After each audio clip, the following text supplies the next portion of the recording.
Hello everyone! Samahan niyo po ako, magluluto tayo ng adobong baloko sa gata. Ito po ay Bicol recipe. First time ko pong magluluto ng ganitong recipe. Anyway, nagpainit na po ako ng kawali and then nilagyan ko po ng mantika at igigisa po natin ang sibuyas, luya at bawang.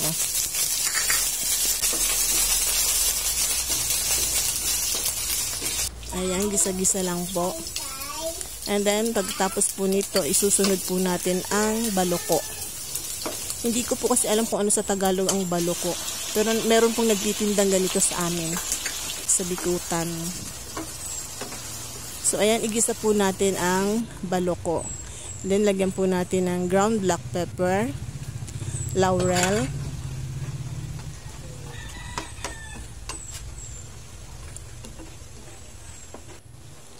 lagay na rin po natin ang toyo at suka.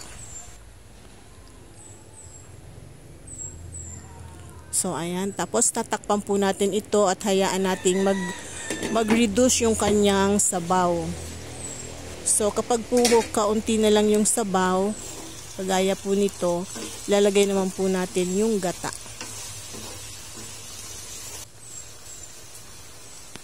Ayan. And then, tatakpan po ulit natin ito at hayaan natin kumulo hanggang sa maluto yung gata at maiga ng konti.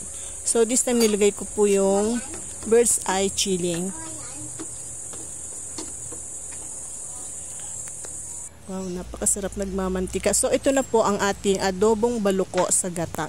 Sana po nagustuhan nyo ang video na to at huwag po kalimutang mag-like, share, comment, and subscribe. So, see you again on my next video. Thank you for watching. Bye. God bless everyone.